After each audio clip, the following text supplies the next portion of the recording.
Welcome, I'm Derek Brown, the chairman of the Utah Republican Party, and today we're doing a series of what we call the Chairman's Chat, where we talk with some of our amazing candidates that are running this year as our Republican nominees. And today we're here with Senator Wayne Harper. And Senator Harper is someone who is a well-known fixture in the legislature and has done a lot of work through the years and is someone that we have a chance to talk to today. And so I appreciate you being here. Senator, thank you for being here. Now, it's interesting, as we do these chats, a lot of the candidates are folks that I'm just getting to know. Senator Harper is someone that I actually had a chance to serve with when I was in the Utah House of Representatives. And it's interesting, in D.C., they sort of jokingly talk about politicians who are workhorses versus show horses. And I always have viewed you as kind of a workhorse. I mean, there's a lot of members of the House of Representatives and Senate who like issues that are like the shiny objects, you know, that the press likes, and then there's those who just kind of dig in and just solve issues. And I remember there was a lot of bills you'd work on that would be 50, 60, 80 pages long, where you just kind of dig into the policy and make sure that lots of different problems are solved that most people didn't even realize were problems. And so anyway, it's great to have you here. This is a unique year for campaigning. What are you seeing? What's different this year in the campaign? Well, Derek, thank you for having me here and joining the Chairman's Chat. It's always good to be with you and to talk with a lot of our other Republicans throughout the state of Utah. We represent core values, core family values, core principles, and it's upon those principles that our country was built and founded, and those are the things that will make our country great as we keep with our basic principles, honor the Constitution, and understand where things come from. You're absolutely right. This is a unique year. It is. This is... You've got, you know, I like to focus on issues. I like to talk to people. I don't care for name callings or things like that. We're all about serving people. We're all about doing things that make a difference for our friends and our neighbors, and those not just within our own district, but throughout the state of Utah. We want this place to be Utah to be a place where we can live, work, and play safely, friendly, and knowing that there are jobs and there's a future that we can go to. But as you talk about a different year, there's a lot of polarity in the elections this year. Do you see that as you talk to people when you're out and about? People are like, well, what party are you, or where do you stand on the single issue? I love it when we have open conversations and talk about why we're Americans and what we can do together, regardless of party, in order to advance this country and keep it what it should be, keep it great, keep it truly the way our founding fathers envisioned it to be. That's great. As you talk to people and you're sort of out and about, and obviously you've been campaigning hard and working hard in your area, what are the big issues you're seeing? Like, if you could isolate kind of one or two issues as you're talking to people, what are those issues you're seeing? You know, my district is on the west side of Salt Lake County, and Taylorsville, West Jordan primarily. The issues that are out there are really two. Three. Number one, they're concerned with taxes. Are our taxes fair, reasonable? Are they apportioned, equitably? And are the services that I get for those taxes the best ones, or do we need to cut government for that? Second of all, it's education. What are we going to do to support our teachers, make sure that the resources are there within the classrooms, and how do we keep them with this COVID safe and distance? But people need that connectivity that happens in schoolrooms and workplaces. The third thing is transportation.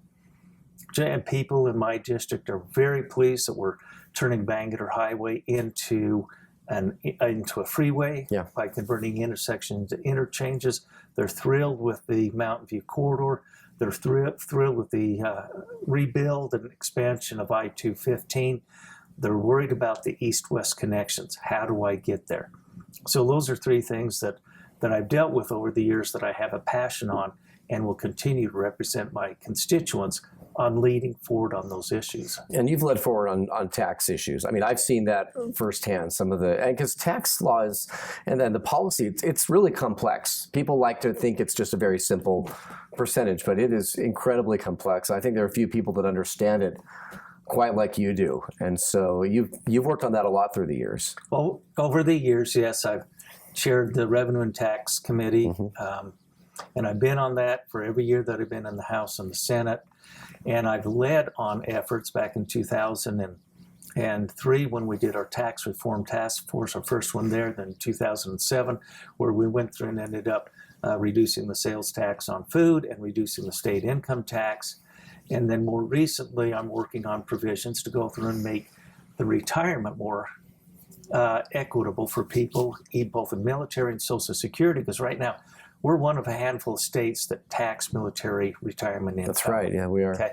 And we're one of a handful of states that either don't exempt or only small exempt Social Security retirement income.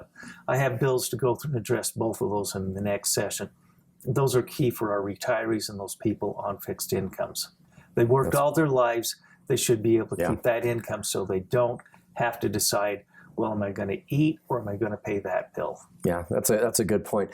You've got a number of things you're working on this next session. Anything else you'd like to talk about in terms of problems you're addressing and trying to solve? You've always got a lot of different problems that you're trying to solve. You're known for that on the Hill. Anything else you'd like to mention? I'm working with groups trying to balance out the risk of of children versus the rights of parents. Make sure the safety and factors are there. You're always having federal laws and court cases that change that balance. We need to make sure that families in Utah are safe and protected, and that the children, have a secure home life. That's great. That's great. Let me just change direction here. What is it? I mean, most people think that campaigning for office is just going out and knocking on doors, and they don't really understand what it entails. What surprised you most in terms of running for office? What's what is it that people don't realize that is the most surprising thing?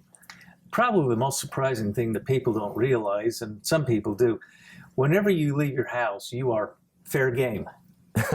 I will go through and tell the grocery store, tell my gas wife, station. I'm going to the grocery store to pick up bread and milk. Do you want to come? She says, no, because I know you go there in order to meet with your constituents.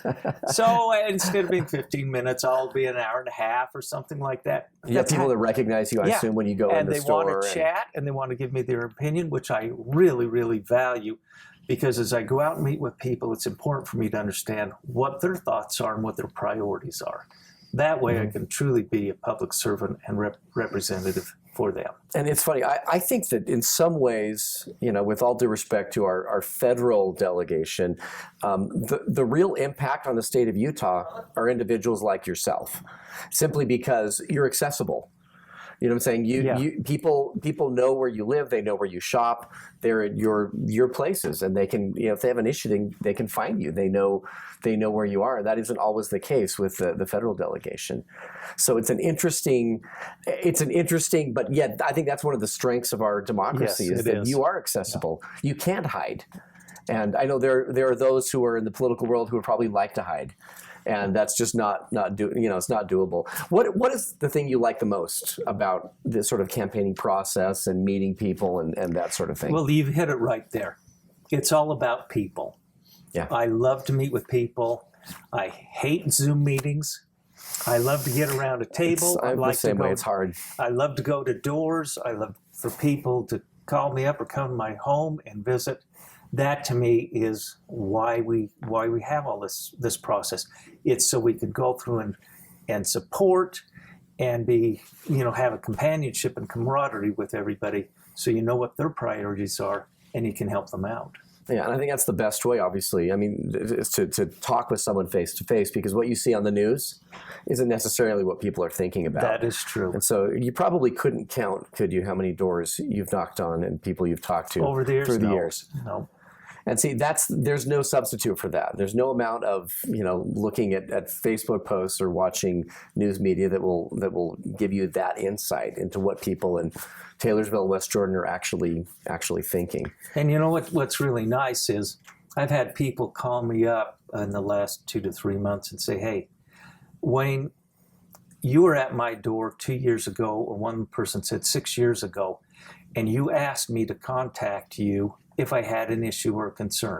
I'm doing that now. And that means a lot to me, that they would remember that fact and that invitation and act on it. And through the years, how many times has that happened where someone that you've met in the course of campaigning reaches out to you or your intern at the Capitol and says, hey, I've got this issue, and then you've been able to actually solve the problem? You know, people contact me, dozens of people contact me for different issues on a daily basis. Things like that you're talking about, that happens routinely. And that's something that I think a lot of people don't understand, is that you're really accessible. And that's one of the unique things that I don't know that, we hear so much about what's going on in D.C., and yet some people don't realize that you respond to your emails. And that's one of the things. I actually remember talking to someone who was in your district, and they said, I sent Senator Harper an email, and he responded. And it wasn't someone that he had asked to respond. It was he himself that responded. And I said, that's one of the great things about someone like yourself, is that you actually do respond to those emails and to the people that you serve. And so just last question, I know we've got to wrap up, but and this is probably the hardest one, but in the sales world, they talk about an elevator pitch, which is, can you make the case in, 30 seconds on the elevator? Just briefly, in a few seconds, tell people of West Jordan, Taylorsville, why is it that you're the person that in the year 2020 they should vote for this coming November? We have a lot of things going on. And what I bring to this is steadiness. I've been a stable factor for years up on Capitol Hill. I've worked in both Taylorsville and West Jordan, in elected offices, appointed offices. I have that steady leadership, I have the compassion, and I have the dedication in order to make a difference. And it's my commitment to continue to do that. Fantastic. And it's unique for me to be here because I've seen it, and I've worked with you, and I've seen just the late hours and late nights that you've put in. And so as the chairman of the Republican Party, I would invite you as well to continue to vote for Senator Harper. Wayne Harper does a great job up in the Hills, very well respected, someone who just tackles the hard problems and get stuff done, and really difficult problems that sometimes you don't always get the credit for because they aren't always in the news media. They're things that have to be done. And so, anyway, we wish you the best of luck. We appreciate you coming in. Okay, thank you very much. Thanks for being here, and we look forward to more years of service in the legislature. Okay, thank you very much. Thank you, and thanks for joining us today on our Chairman's Chat.